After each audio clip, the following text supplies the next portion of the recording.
खालसा वाहिगुरू जी की फतेह। मेरी सारी संगत नूं हथ जोड़ के अपील है कि भाई साहब हुणी कई दिन तो भुख हड़ताल ते बैठे आ ते उन्हां दी कोई सुनवाई नहीं हो रही। उन्हां दे वकील गए सी राजदेव खालसा भी, उन्हां नूं भी उत्थे 2 दिन खज्जल खराब होना पिया ते मिलन नहीं दिता, क्योंकि उन्हां ने जे वकीलां नूं मिलना देणगे ते केस दी पैरवाई किद्दां होऊगी।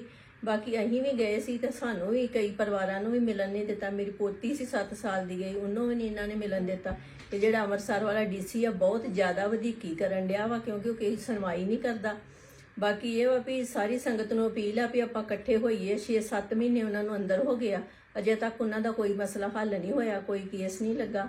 ते सारी संगत नूं अपील आ भी आपां इकट्ठे होकर डीसी नूं मिलीए भी ये की हल, ਇਹਦਾ ਕਿਹੜਾ हल निकलदा वा।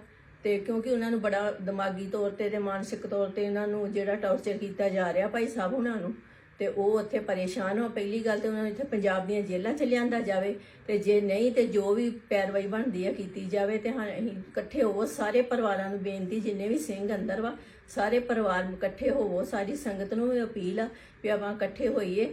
पंथ का काम सी ते पंथ के काम लिए भाई साहब तुरे सी, ते करके इकट्ठे होके ते जो इहदा हल निकलदा वो कड्ढीए ते डीसी नूं मिलीए। वाहिगुरू जी का खालसा वाहिगुरू जी की फतेह।